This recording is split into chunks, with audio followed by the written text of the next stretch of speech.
You wanted the best. You've got the best podcast, the hottest podcast in the world. The Chris Voss Show, the preeminent podcast with guests so smart you may experience serious brain bleed. The CEOs, authors, thought leaders, visionaries, and motivators. Get ready. Strap yourself in. Keep your hands, arms, and legs inside the vehicle at all times, because you're about to go on a monster education roller coaster with your brain. Now, here's your host, Chris Voss. Hi, folks. This is Voss here from thechrisvossshow.com.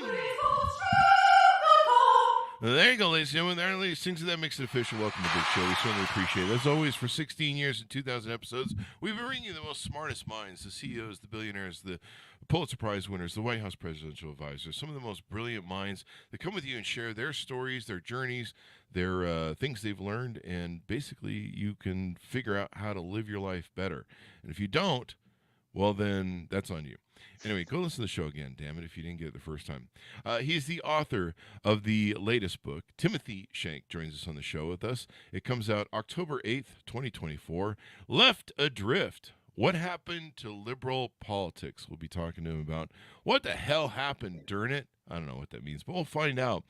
Timothy Shenk is an assistant professor of history at George Washington University. I've heard of that guy. I heard he's pretty good, that George Washington guy.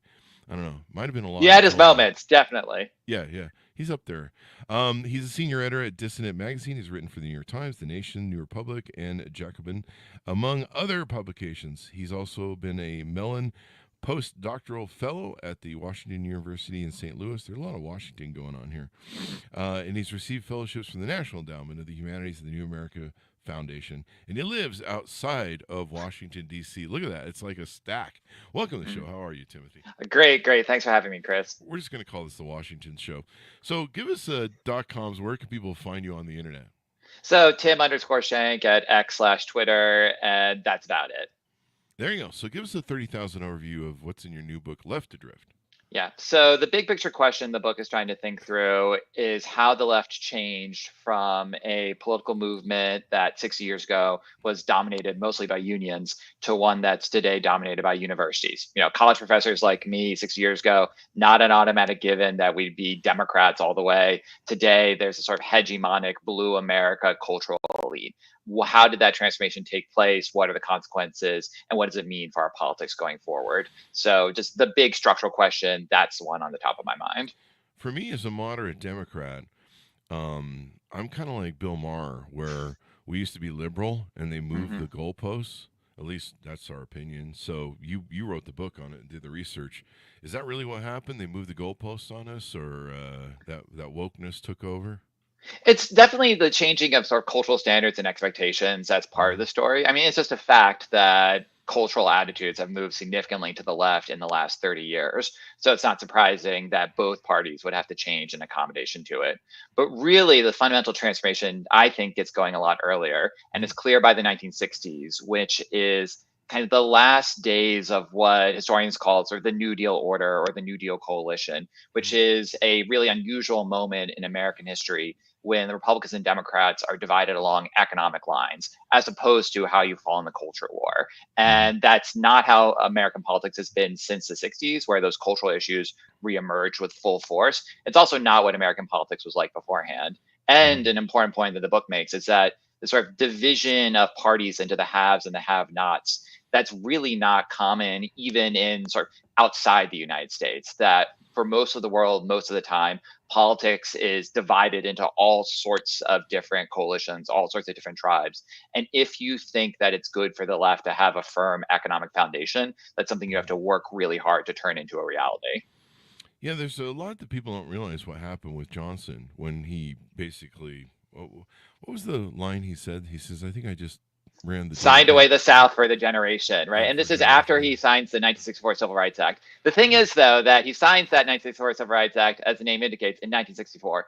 What happened later that same year? Johnson won one of the biggest elections in American history. Just stomped Barry Goldwater across the United States, including almost all the South. It wasn't until 4 years later in '68 that that sort of New Deal coalition really crumbles. So one starting point for the argument is, there are a lot of liberals who would say, Well, I mean, the story about Democrats losing ground with working class voters, it's really white working class voters. And really, that just means white racists. That is the story of racial backlash. That's the first and last word in that sentence.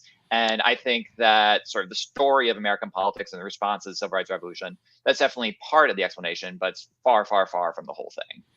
There you go. And so I guess basically Nixon played into that with this Great Southern Strategy. I forget who the proponents of that were in the Nixon administration. Yeah. The thing about the Southern strategy, though, is I actually think it's kind of misnamed because the smarter Nixon advisors realized that if Republicans got the South but lost everything else, they're still going to lose. Really, it was more of a Northern strategy, which meant like isolate Democrats in the Northeast and take the rest of the country for yourself. Turn Democrats into the party of Harlem and Harvard, essentially, and make Republicans into the voice of this sort of forgotten middle, which is about 60% of the country, which is neither the people at the very top nor the bottom. That was always the goal of the Republican strategy. And starting in 68, when Nixon squeaks into the White House, he only gets around 43% of the vote, but that's because George Wallace is running on a third party ticket. And if you combine that Wallace and Nixon vote, that's 57%. And that's the basis for what will be the silent majority that brings Nixon back into office in 72 in a landslide that was almost as big as LBJ's just 8 years earlier. Yeah. I mean, it was quite amazing considering, what was going. He hadn't shut down Vietnam yet, like he promised, and it was pretty crazy. So that's when you think that the liberalness of the liberal politics and how it moved away. And when you speak of liberal politics, are you speaking about the left or specifically, or are you talking about liberalism in and of itself?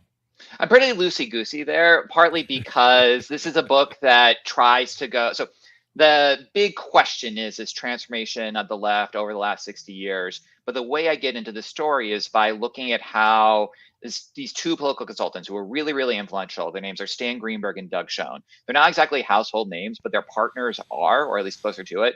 So Stan Greenberg was in business forever with James Carville. Schoen was in business forever with Mark Penn, who Greenberg and Carville are sort of two of the major influences on Bill Clinton's 1992 White House campaign. And they're replaced in 96 by Penn and Schoen. And Penn will go on to be sort of a major figure in the Clinton White House in second term, Hillary Clinton's chief advisor on her 2008 presidential campaign, among others. And what makes those two characters especially interesting for the story, a few things. Like one, they were young enough to see that New Deal coalition coming apart in real time. Two, even if they weren't exactly sort of the brains of the operation in their respective businesses, they were the two guys with PhDs, and they worked out in sort of academic theories an approach to politics before they tested it out as campaign strategists. And they had this deeply, deeply opposed view of how Democrats should go about winning elections when they could no longer count on steady support from working class voters. Greenberg thought it would be possible to bring back that working class coalition if Democrats ran these sort of strong economic populist campaigns while moderating on the culture war. Whereas Schoen said, nope, there's no way of bringing back FDR politics in Ronald Reagan's America. You just have to go to the center across the board in a country that basically wants to vote for Republicans. They each have opportunities to test this out with Clinton in 92 and in the 90s. And then the really interesting twist for me is that by the 90s, if you're a fancy consultant running a winning presidential campaign, the day after the election, your phone is ringing off the hook with calls from around the world from people saying, do for me in my country what you just did in the United States. So in that case, it sort of leads me to these stories about Tony Blair in the UK, Nelson Mandela in South Africa. There's an entire chapter on Israeli politics, which mirrors and differs from American politics in really fascinating ways. The point is that it let me tell what I think is a different story about how the left got here. Even if we have a sort of big picture, people know that unions to university story, there's a how story in here that's really, really different. Wow. It's interesting how this whole plays out. Do you get into, was Newt Gingrich also a thing that caused more toxicity in our politics? Do you get into that in the book? Gingrich is like sort of like a symptom of a problem more than a problem. It's more than sort of the fundamental problem. I mean, he's such a weirdo, kind of like an idiosyncratic thinker in lots of ways. Like he's a sort of awkward place where he doesn't have that sort of far-sighted vision that Nixon and his big strategists like Kevin Phillips in the 60s do, where he sees how you could build a majority, and he's for conservatives. And he's also not sort of a Trump or Steve Bannon figure who's able to put it into practice in 2016. He's more of just a guy who's sort of like right place, right time. He was pushing along the trends. He does contribute in an important way to consolidating the Republican grip on the South. But he's also just concerned with like this weird stuff is like your tech futuristic utopianism. And ultimately, I think more of a sort of a bridge figure than a key change agent himself. In the book, do you give a way for us to get back from being adrift? Well, this is I'm on the left. I've like been involved with Dissent Magazine forever, which is the longest running Democratic Socialist journal in the United States. I'm proud of that. And what it is to be on the left, sometimes I think of it as it's like you go to a restaurant with a suspiciously large number of items on the menu. Like, you know, if you go to a place that's serving like tacos, sushi, and pizza, you're going to wonder what the hell's going on in the kitchen. And I think that the left, we have a lot of worthy causes, but there's no agreement on what should come first. And the problem is that when you try to do everything, you end up doing nothing. And for me, I think that the way for the left to unadrift itself, or you can think of it anchor itself, is to anchor itself back in democracy, which is taking a hard look at what the people we want to speak for, sort of working, ordinary people who are just trying to lead a decent life, what do they need in order to do that? And that means that sort of educated progressives, and, you know, I am a symptom of the problem, but that if we are as empathetic and thoughtful and caring and all the rest as we say, that we need to get out of our heads, realize that we can be part of a democratic coalition, we can be on the bus, we just don't get to drive the bus. There's not enough of us to justify it. And I think that morally, it's just weird for people to want to put in their, who say they're speaking, want to speak or want to defend the values and interests of ordinary people, to step in with their own elite preferences. That always seems to have been the issue with the Democrats, is the infighting. And the infighting actually sabotages us, where, you know, the Republicans usually, up until recently, will always, you know, be a monolith. They'll vote as a monolith. You know, regardless of their disagreements, they all tend to just stick together. And was that a true perception, do you think? I think there's a degree to which the grass is always greener on the other side, so that it's easy to, Republicans assume that Democrats are a lot more united than they are. You know, if you talk to conservatives, there can be this sort of portrait of, oh, this sort of united blue American machine that marches in lockstep, and we know that's not true. But I also think it's fair to say that Republicans, until fairly recently, have just been a much more homogenous coalition than Democrats have. When you are trying to hold together, I mean, the sort of peak insanity for Democrats is in the heyday of that FDR New Deal moment, when in 1936, FDR carries Harlem for the first time in the history of the National Democratic Party at the same time that he wins South Carolina by, I think, literally 99% to 1%, which means the dude is winning votes from black communists and literal unreconstructed KKK white supremacists. Like, now that is a truly crazy coalition to hold together. And it's not a surprise that it fell apart eventually. But I think that for a long, long time now, Democrats have been more of a coalition of groups than anything else. And that's made it hard to come up with that unifying principle that really could hold a party together. Yeah, I mean, you see the supporters of socialism, communism, Hamas. You know, the Hamas thing is just mentally challenging to see. I mean, I'm a moderate Democrat. I didn't used to be a moderate. I thought I was a liberal for a long time. But like I said, the woke folks move the goalposts to the far outside, and then you see what's going on in colleges. I mean, it's crazy with what's going on in colleges. You know, between, you can't, even as a comedian, you can't go there and tell jokes. You know, it seems like the woke crowd has just like seized all of it. And woke originally was a great thing for, you know, for movement for black people, but it's been completely hijacked and taken over by the far left. And I mean, some of the stuff they're doing is just crazy, man. I see people getting yelled down at woke colleges and stuff, and I'm just like, and I'm a moderate Democrat. I mean, I was just sitting there just going, what the hell? But I've kind of started to really feel like it's the middle of this country that holds shit together when it comes down to it. I don't know. I agree. I will say it's sort of in defense of my students. So I know, like, I've seen sort of like the same stories about sort of nightmares on college campus, and maybe I'd have a different perspective on this if I was teaching at Columbia or someplace like that.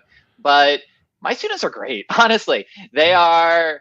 And I've taught classes on American conservatism. I've taught classes where we read like everyone from Ta-Nehisi Coates to Tucker Carlson, and I give them sort of real conservative literature. Next semester, I'm teaching a class with a friend of mine who is maybe the only openly conservative professor at GW, and it's on sort of left and right, why we fight, what we fight about, and how to have these conversations productively.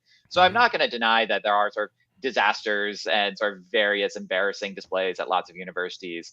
But my own students, every time I've had to walk through sort of like a thorny, complicated, or potentially volatile, like hot button issue, they've been great. And my class on conservatism was, the only problem with it was that too many people wanted to take it. And when they did, they weren't there just to say, like, I don't like Donald Trump. They were there to understand why people on the American right think the way that they do, feel the way they do, what the history of the movement is. So it might be a case where, yeah, sort of the activist types on both sides, naturally they get the most attention. But I think there is sort of a large normie contingent that just wants to learn. And I will say too, it might be a sort of a GW specific thing, because there are a lot of people there who, even though the default setting is Democrat, they want to get jobs on Capitol Hill or in politics in some way. So they're sort of forced to recognize the existence of Republicans in a way that if you're off at a liberal arts college in the middle of nowhere, maybe it's a different environment. But as someone who really cares about these issues and cares enough to like want to teach a class with a conservative on how to argue about this stuff, it just hasn't been my experience in any way. Oh, there you go. The George Washington University. Yeah. It's interesting to me how that gives me faith in the future, because we need more people in the middle. We need more people. Like, I look at things the same way, like what you talked about. I've found that by sitting in the middle, as a Democrat, I can look at the other side now, and I can say, okay, here's what they're trying to do. Here's what they want. Here's what they're trying to achieve. And obviously, they're not going about it in a way that would work for everybody. So how do we find solutions? How do we get back to that Tip O'Neill? How do we find solutions? And okay, so you want to ban abortion. We obviously can't all agree on that. So how do we meet in the middle on some of these things? And I think more and more we need to have those discussions. Of course, a lot of things are going to come down to the election here in the approach of the 2024 election, which is less than 30 days away. That's going to probably really shape politics it's going to shape politics. Let's put it that way. But I think more people need to sit down and have those conversations of how can we meet in the middle, instead of just beating each other over the head with clubs of, we do this and you do that and all that sort of good stuff. I think if more Americans had talked that way. I was listening to someone on the Sam Harris recent episode who talks about some of this data, and when we become a nation that gets along and sees us all as Americans. So I'll do this thing where whenever somebody wants to talk politics, and I feel like that we can kind of have a conversation, they're one of those people. I'll lay a foundation or a boundary for it. And I'll go, okay, we'll have this conversation, but we're gonna have this conversation that it's not about parties. It's about we're all Americans here at the table. So we're all Americans. Fuck the parties. Now let's talk about politics. And so anytime somebody starts going, with the Republican or the Democrat, run, we go, whoa, we're all Americans here. We're all on the same team. Remember, so let's figure out our differences. And that's, excuse me, I'm still fighting over COVID. 3 weeks. Sorry about that. 3 weeks later, I'm still fighting it. And I think, and that creates a different dynamic of a conversation if we set those boundaries. And that's what we used to have. And the person I was listening to on Sam Harris's podcast, said basically, when we get divided, that's a foundation for an authoritarian to take over, because, he separates everybody from everybody, and then he runs the show because we all can't get along. So kind of interesting thought there. Totally. And I mean, there was a moment in American politics, just as we talk about the New Deal order, the New Deal coalition, historians talk about the liberal consensus of the 1950s, where it seemed as if the distance between the parties really had narrowed in significant ways.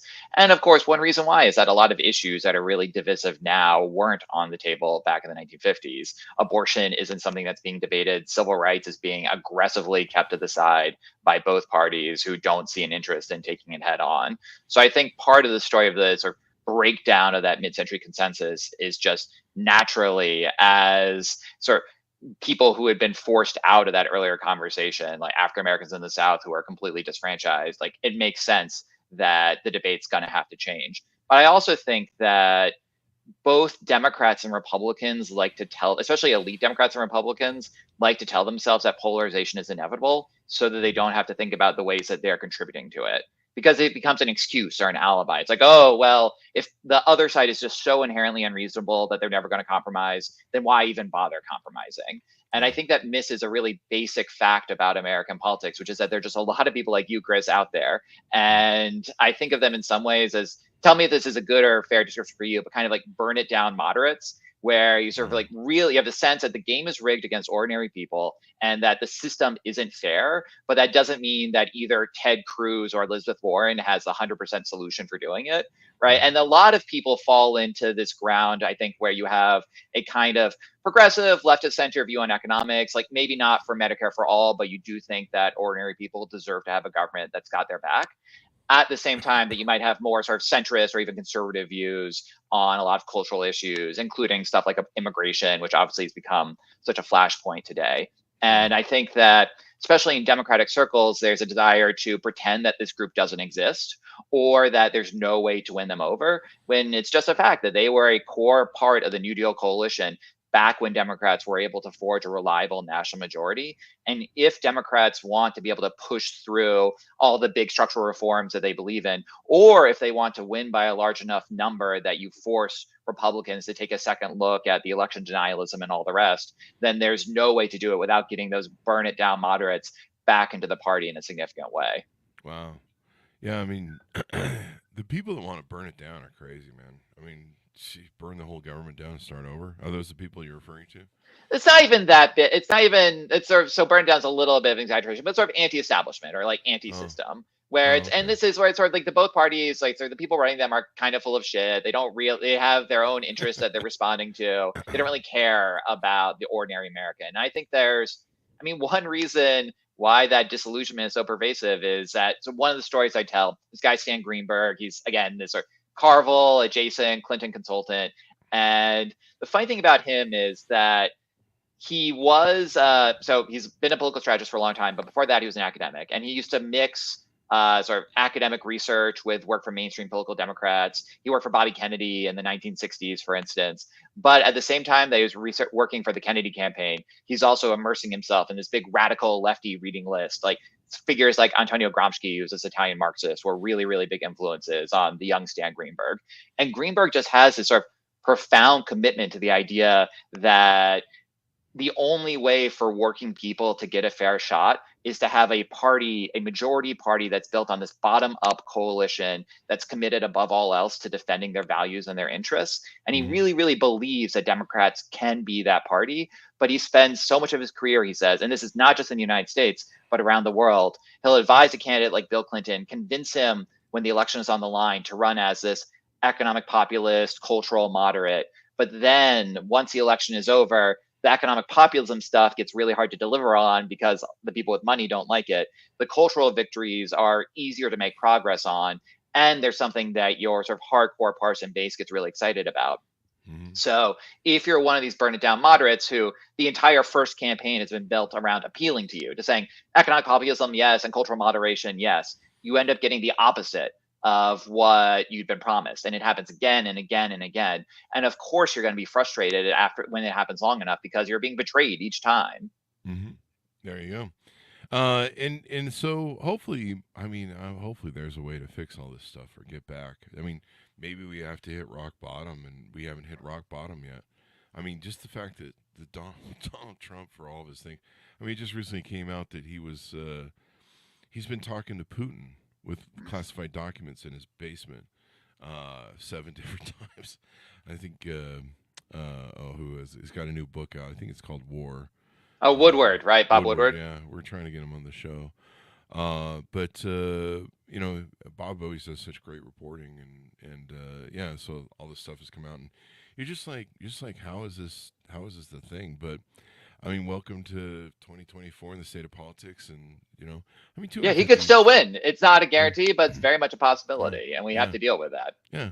I mean, we had 250 years. It was a good run for Well, I'm democracy. optimistic enough. And so when Are you you? write a book like this, yeah, I actually am, like, weirdly so. That's good to And know. maybe partly it's because like I come from a politically divided family. Like my mom, who I love more than anything in the world, like I used to Hmm. call her a Fox News Republican, but she broke up with them after what they did to Tucker. Like still hasn't forgiven them. Oh, So really? she's That's like, yeah, interesting. she's a MAGA conservative and proud of it. And she comes in basically every weekend to help take care of her grandkids. And so I think there's, that tendency just to assume that the world is over if the other side gets power. you know, Hmm. I I saw January 6th. I honestly, just to admit, like I didn't think that something that bad would actually happen under Trump. So I never want Hmm. to underestimate that sort of how dark things could get. Yeah. But it's worth remembering too that I mean the system did survive. We made it through. I don't think that the end of democracy is guaranteed if Hmm. Trump wins. Worst case scenarios, they're possible, but I don't think they're guaranteed. Still, I That's true. think that it's if Democrats take this stuff seriously, as I think they should, then they should realize that the crisis of democracy that we're talking about all the time, partly it's just a product of Democrats not being able to win elections with the numbers they need consistently to have a lasting national majority. And they need to come up with a strategy for doing that. And that involves understanding the country that you have, the voters who you have to appeal to, rather than just pretending that a problem doesn't exist. Yeah. Yeah. Don't ignore it. Like if you're Hillary, go to Wisconsin for hell's sakes. Mhm. There you go. So as you have people read the book, what do you hope they come away with? So part of it is a sense that a lot of the easy stories that we have, especially if you're a liberal or progressive, and honestly, like when you're writing a book like this, at least it's easy for me to assume that I'm writing for people who are somewhere on the center or the left. Hmm. And a starting point is that some of the stories that we have in our heads about how we got here are just nowhere close to sufficient to explain what's going on. So Hmm. that sort of backlash to civil rights story, that is a part of it, but it's not the whole thing. There's also a sort of more like economic lefty version of the story that says it's about the collapse of unions, which really gets underway in the 70s, Hmm. and this democratic betrayal of the working class. And if only the party had stuck to its ideological guns and nominated someone like Jesse Jackson in 1984, that we wouldn't be here.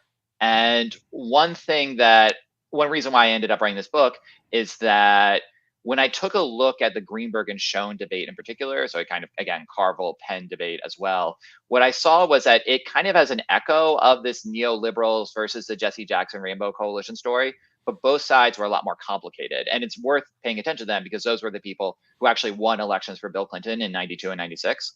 And the Hmm. thing with Greenberg is that he believed that you could get that kind of rainbow coalition together, but partly because he goes to Michigan, talks to like union voters and sees like, oh, there's no way these people are going to vote for someone like Jesse Jackson to get the job done. Partly, yeah, they like racism is a factor, but it's also because they just have serious substantive disagreements with a lot of his proposals. That they are, if you have a good union job in Michigan in the 1980s, you feel like you are a productive member of society who's being taken advantage of by folks at the top and the bottom, right? Hmm. That you're the one who's paying taxes, and the rich people are so rich that they escape with that scot free, and the poor people are so poor that they get welfare. And you feel Yeah. like you're carrying society on back, and no one is recognizing you. And Greenberg doesn't want to say that that's completely right, but he wants to say that Democrats have no chance of winning those voters if your response to that is just you're a racist, go to hell, and that they can be brought into a progressive coalition as they had been in the New Deal years if you have the right strategy for doing it. So in a sense, a Jesse Jackson ends, but not through Jesse Jackson means. That was, in Greenberg's account, sort of the only realistic way to get that working class coalition back together. And on the other side, for Penn and Schoen, they want these sort of affluent, college educated suburbanites that people like Gary Hart are saying are the future of the Democratic Party, and that when Hart and others are they called neoliberals at the time and still today, that those neoliberals are eager in the 70s to say, yeah, the New Deal's done. There's no going back. Let's go to this post-industrial society. It's young, it's engaged, it's educated, and all the rest. And Penn and Schoen will say, yeah, we want college folks to vote for us too. But just look at the numbers. There's no way the Democrats can get a national majority unless they get lots of working class people who didn't go to college to vote for them too. And just as Greenberg says, I sympathize with those sort of Jesse Jackson ends, but his method is a dead end. So Penn and Schoen are saying, yeah, college folks, that's great, but we have to recognize the country that we're living in and build a majority that takes working class people really, really seriously. So just as for someone on the left like me, Greenberg almost, it gives you hope that there were some people making this argument along the way. It wasn't a complete betrayal consciously from the outset. So looking at Penn and Schoen, it made me realize that the other side had a much more sort of compelling interpretation than I and a lot of, I think, my millennial lefty Bernie friends had given them credit for. You gotta love it. You gotta love it. Well, there you go. Give us your .coms as we go out so people can find out more from you on the interwebs. Yeah, so just check me out on Twitter, Tim_Shenk, all you need. There you go. Thank you for turning in, my audience. Thanks to Tim for being here. Go to goodreads.com/Chris Voss, LinkedIn.com/Chris Voss, Chris Voss on the TikTok and all those crazy places on the internet. Order up wherever fine books are sold. Left Adrift. What happened to liberal politics out October 8th, 2024. Thanks so much for tuning in. Be good to each other. Stay safe. We'll see you